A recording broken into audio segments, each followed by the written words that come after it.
During his second presidency, Donald Trump, President of the United States, triggered a global trade war after he enacted a series of steep tariffs affecting nearly all goods imported into the country. From January to April 2025, the average applied U.S. tariff rate rose from 2.5% to an estimated 27%, the highest level in over a century. After changes in negotiations, the rate was estimated at 18.6% as of August 2025. By July 2025, tariffs represented 5% of federal revenue compared to 2% historically. A map of countries by total baseline tariffs includes tariffs not yet implemented, 50% or higher, 40% to 49%, 30% to 39%, 20% to 29%, 10% to 19%, United States.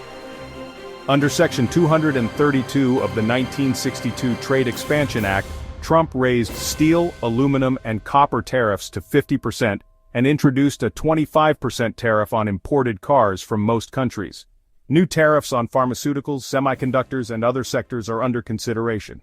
Trump also claimed unprecedented tariff authority under the International Emergency Economic Powers Act, IEEPA.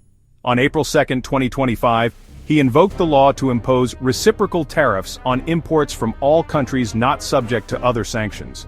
A universal 10% tariff took effect on April 5. Although plans for additional country-specific reciprocal tariffs were delayed in the wake of the 2025 stock market crash, they were ultimately implemented on August 7.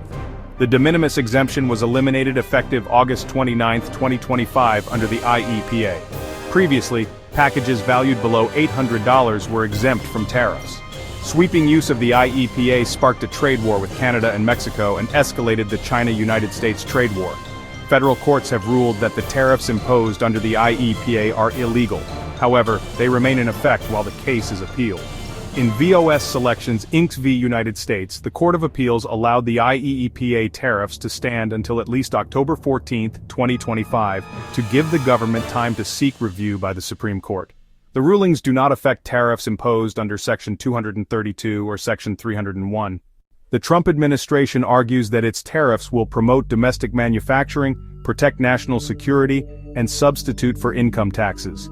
The administration views trade deficits as inherently harmful, a stance economists criticized as a flawed understanding of trade. Although Trump has said foreign countries pay his tariffs, U.S. tariffs are fees paid by businesses that import foreign goods, which are then often passed on to U.S. consumers.